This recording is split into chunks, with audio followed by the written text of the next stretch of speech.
Le romantisme. Publié par Études littéraires. Romantisme. Le romantisme, apparu en Allemagne à la fin du XVIIIe siècle et en France au début du XIXe siècle, est un mouvement littéraire et culturel européen qui a concerné tous les arts. Il s'oppose à la tradition classique et au rationalisme des Lumières, et vise à une libération de l'imagination et de la langue. Le romantisme privilégie notamment l'expression du moi et les thèmes de la nature et de l'amour. Thèmes principaux et principes du romantisme. La mélancolie, la nostalgie, les passions, le moi en souffrance, l'expression des sentiments personnels, lyrisme, élégie. La nature, les ruines, le goût pour la solitude, le désir de fuite, le voyage et le rêve. L'histoire. La spiritualité. La volonté de retrouver la liberté dans l'art, l'artiste romantique veut s'affranchir des règles contraignantes. L'engagement dans le combat politique. La recherche de la couleur locale, du pittoresque. Les précurseurs du romantisme. Rousseau, 1712 à 1778, La Nouvelle Héloïse, 1761, et Les rêveries du promeneur solitaire, 1782. Madame de Staël, 1766 à 1817. Chateaubriand, 1768 à 1848, voire, par exemple, le lyrisme dans Atala, 1801, et René, 1802, la nostalgie des paysages américains dans les Mémoires d'Outre-Tombe, 1848. Les grands auteurs romantiques. Poésie. Marceline des Bords de Valmore, 1786 à 1859. Élégie et romance, 1819. Hugo, 1802 à 1885. Odes et ballades, 1828. Les orientales, 1829. Les feuilles d'automne, 1831. Les voix intérieures, 1837. Les rayons et les ombres, 1840. Les châtiments, 1853. Les contemplations, 1856. La légende des siècles, 1859 à 1883. Lamartine, 1790 à 1869. Méditation poétique, 1820. Musset, 1810 à 1857. Contes d'Espagne et d'Italie, 1830. Poésie, 1830 à 1840. Les nuits, 1835 à 1837. Nerval, 1808 à 1855. Les chimères, 1854. Vigny, 1797 à 1863. Poèmes antiques et modernes, 1826. Les Destinées, 1844 à 1864. Théâtre. Hugo. Cromwell, 1827. Hernani, 1830. La première représentation de la pièce, le 25 février 1830, provoqua la fameuse bataille d'Hernani, qui opposa d'une part les partisans du nouveau drame romantique et d'autre part les défenseurs de la conception classique du théâtre. Ruy Blas, 1838. Les Burgraves, 1843. Musset. Les Caprices de Marianne, 1833. Lorenzaccio, 1834. Vigny. Chatterton, 1835. Roman. Chateaubriand, 1768 à 1848. René, 1802. Constant, 1767 à 1830. Adolphe, 1816. Hugo. Notre-Dame de Paris, 1831. Les Misérables, 1862. 93, 1874. Musset. La confession d'un enfant du siècle, 1836. Sand, 1804 à 1876. Stendhal, 1783 à 1842. Vigny. 5 mars, 1826. Quelques textes. Chateaubriand, René, 1802. Cette vie, qui m'avait d'abord enchanté, ne tarda pas à me devenir insupportable. Je me fatiguais de la répétition des mêmes scènes et des mêmes idées. Je me mis à sonder mon cœur, à me demander ce que je désirais. Je ne le savais pas, mais je crus tout à coup que les bois me seraient délicieux. Me voilà soudain résolu d'achever, dans un exil champêtre, une carrière à peine commencée, et dans laquelle j'avais déjà dévoré des siècles. J'embrassais ce projet avec l'ardeur que je mets à tous mes dessins, Je partis précipitamment pour m'ensevelir dans une chaumière, comme j'étais parti autrefois pour faire le tour du monde. On m'accuse d'avoir des goûts inconstants, de ne pouvoir jouir longtemps de la même chimère, d'être la proie d'une imagination qui se hâte d'arriver au fond de mes plaisirs, comme si elle était accablée de leur durée. On m'accuse de passer toujours le but que je puis atteindre. Et là, je cherche seulement un bien inconnu, dont l'instinct me poursuit. Est-ce ma faute, si je trouve partout les bornes, si ce qui est fini n'a pour moi aucune valeur? Cependant, je sens que j'aime la monotonie des sentiments de la vie, et si j'avais encore la folie de croire au bonheur, je le chercherais dans l'habitude. La solitude absolue, le spectacle de la nature, me plongèrent bientôt dans un état presque impossible à décrire. Sans parents, sans amis, pour ainsi dire seul sur la terre, n'ayant point encore aimé, j'étais accablé d'une surabondance de vie. Quelquefois je rougissais subitement, et je sentais couler dans mon cœur comme des ruisseaux d'une lave ardente. Quelquefois je poussais des cris involontaires, et la nuit était également troublée de mes songes et de mes veilles. Me manquait quelque chose pour remplir l'abîme de mon existence. Je descendais dans la vallée, je m'élevais sur la montagne, appelant de toute la force de mes désirs l'idéal objet d'une flamme future, je l'embrassais dans les vents. Je croyais l'entendre dans les gémissements du fleuve, tout était ce fantôme imaginaire, et les astres dans les cieux, et le principe même de vie dans l'univers. Toutefois, cet état de calme et de trouble, d'indigence et de richesse, n'était pas sans quelque charme. Alphonse de Lamartine, Méditation poétique, 1820, Le Vallon, extrait. Mon cœur, lassé de tout, même de l'espérance, n'ira plus de ses vœux importuner le sort.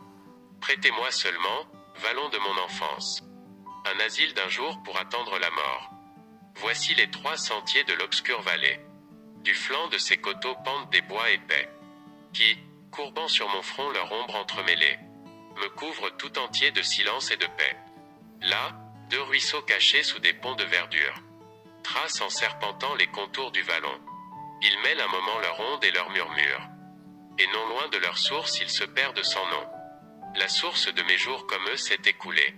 Elle a passé sans bruit, sans nom et sans retour. Mais leur onde est limpide, et mon âme troublée n'aura pas réfléchi les clartés d'un beau jour.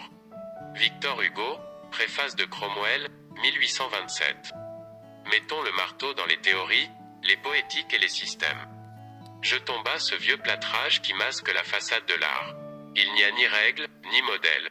Ou plutôt il n'y a d'autres règles que les lois générales de la nature qui planent sur l'art tout entier. Le théâtre est un point d'optique. Tout ce qui existe dans le monde, dans l'histoire, dans la vie, dans l'homme, tout doit et peut s'y réfléchir, mais sous la baguette magique de l'art. Victor Hugo, Hernani, 1830, Acte 1, Scène 2. Donia Sol. Je vous suivrai. Hernani. Parmi mes rudes compagnons, proscrits dont le bourreau sait d'avance les noms. Gens dont jamais le fer ni le cœur ne s'émoussent. Ayant tout quelque sang à venger qui les pousse, vous viendrez commander ma bande, comme on dit, car, vous ne savez pas, moi, je suis un bandit. Quand tout me poursuivait dans toutes les Espagnes. Seul, dans ces forêts, dans ces hautes montagnes. Dans ces rocs où l'on n'est que de l'aigle aperçu. La vieille Catalogne en mer m'a reçu. Parmi ces montagnards, libres, pauvres et graves. Je grandis, et demain, 3000 de ces braves. Si ma voix dans leurs monts fait résonner ce corps. Viendront, vous frissonnez, réfléchissez encore. Me suivre dans les bois, dans les monts, sur les grèves. Chez des hommes pareils aux démons de vos rêves. Soupçonnez tout, les yeux, les voix, les pas, le bruit. Dormir sur l'herbe, boire au torrent, et la nuit. Entendre, en allaitant quelque enfant qui s'éveille. Les balles des mousquets siffler à votre oreille. Être errante avec moi, proscrite, et, s'il le faut, me suivre où je suivrai mon père, à l'échafaud. Donia Sol. Je vous suivrai. Victor Hugo, Les feuilles d'automne, 1831. Soleil couchant, VI. Le soleil s'est couché ce soir dans les nuées. Demain viendra l'orage, et le soir, et la nuit. Puis l'aube, et ses clartés de vapeurs obstruées. Puis les nuits, puis les jours, pas du temps qui s'enfuit. Tous ces jours passeront. Ils passeront en foule. Sur la face des mers, sur la face des monts. Sur les fleuves d'argent, sur les forêts où roulent. Comme un hymne confus des morts que nous aimons. Et la face des eaux, et le front des montagnes. Ridés et non vieillis, et les bois toujours verts. Ciron rajeunissant, le fleuve des campagnes. Prendra sans cesse au mont le flot qu'il donne aux mers. Mais moi, sous chaque jour courbant plus bas ma tête, je passe, et, refroidi sous ce soleil joyeux, je m'en irai bientôt, au milieu de la fête. Sans que rien manque au monde, immense et radieux. 22 avril 1829. Alfred de Musset, Tristesse, 1840. J'ai perdu ma force et ma vie. Et mes amis et ma gaieté. J'ai perdu jusqu'à la fierté. Qui faisait croire à mon génie. Quand j'ai connu la vérité, j'ai cru que c'était une amie. Quand je l'ai comprise et sentie, j'en étais déjà dégoûté. Et pourtant elle est éternelle. Et ceux qui se sont passés d'elle, ici-bas ont tout ignoré. Dieu parle, il faut qu'on lui réponde. Le seul bien qui me reste au monde est d'avoir quelquefois pleuré. L'adjectif romantique. L'adjectif romantique, de l'anglais romantique, a d'abord été employé au XVIIIe siècle pour qualifier des paysages pittoresques, en concurrence avec l'adjectif romanesque. Au début du XIXe siècle, c'est Madame de Staël qui a introduit le terme en français, de l'allemand romantisch, pour désigner la poésie née de la chevalerie et du christianisme. L'essence que nous connaissons aujourd'hui, qui appartient au romantisme, qui évoque les attitudes et les thèmes chers aux romantiques, proviennent de l'allemand et de l'influence anglaise sur la terminologie et la doctrine littéraire. Le mot romantisme est issu de cet adjectif. Quant au mot romanticisme, il a été employé par Stendhal jusqu'en 1824 pour désigner le mouvement romantique. Le mal du siècle, le désenchantement d'une génération. L'expression mal du siècle désigne le malaise existentiel ressenti par la jeunesse romantique née au début du XIXe siècle. Au lendemain de la Révolution, la chute de l'Empire et la Restauration, 1814 à 1830, ont mis fin aux rêves de grandeur des écrivains romantiques qui, déçus par leur époque et inquiets pour l'avenir, ont le sentiment d'appartenir à une génération sacrifiée et condamnée à l'ennui, au désœuvrement d'une vie désormais privée de finalité. Du vague des passions. Il reste à parler d'un état de l'âme qui, ce nous semble, n'a pas encore été bien observé. C'est celui qui précède le développement des passions, lorsque nos facultés, jeunes, actives, entières, mais renfermées, ne se sont exercées que sur elles-mêmes, sans but et sans objet. Plus les peuples avancent en civilisation, plus cet état du vague des passions augmente, car il arrive alors une chose fort triste, le grand nombre d'exemples qu'on a sous les yeux, la multitude de livres qui traitent de l'homme et de ses sentiments rendent habile sans expérience. On est détrompé sans avoir joui, il reste encore des désirs, et l'on n'a plus d'illusions. L'imagination est riche, abondante et merveilleuse, l'existence pauvre, sèche et désenchantée. On habite avec un cœur plein un monde vide, et sans avoir usé de rien on est désabusé de tout. L'amertume que cet état de l'âme répand sur la vie est incroyable. Le cœur se retourne et se replie en 100 manières, pour employer des forces qu'il sent lui être inutiles. Les anciens ont peu connu cette inquiétude secrète, cette aigreur des passions étouffées qui fermentent tout ensemble, une grande existence politique, les jeux du gymnase et du champ de Mars, les affaires du forum et de la place publique, remplissaient leurs moments et ne laissaient aucune place aux ennuis du cœur. Chateaubriand, Génie du christianisme, 1802, 2, 3, chapitre 9. Trois éléments partageaient donc la vie qui s'offrait alors aux jeunes gens. Derrière eux un passé à jamais détruit, s'agitant encore sur ses ruines, avec tous les fossiles des siècles de l'absolutisme, devant eux l'aurore d'un immense horizon, les premières clartés de l'avenir, et entre ces deux mondes, quelque chose de semblable à l'océan qui sépare le vieux continent de la jeune Amérique, je ne sais quoi de vague et de flottant. Une mer houleuse et pleine de naufrages, traversée de temps en temps par quelques blanches voiles lointaines ou par quelques navires soufflant une lourde vapeur. Le siècle présent, en un mot, qui sépare le passé de l'avenir, qui n'est ni l'un ni l'autre et qui ressemble à tous deux à la fois, et où l'on ne sait, à chaque pas qu'on fait, si l'on marche sur une semence ou sur un débris. Voilà dans quel chaos il fallut choisir alors. Voilà ce qui se présentait à des enfants pleins de force et d'audace, fils de l'Empire et petits-fils de la Révolution. Toute la maladie du siècle présent vient de deux causes. Le peuple qui a passé par 93 et par 1814 porte au cœur deux blessures. Tout ce qui était n'est plus, tout ce qui sera n'est pas encore. Ne cherchez pas ailleurs le secret de nos mots. Musset, La confession d'un enfant du siècle, 1836, I, chapitre 2.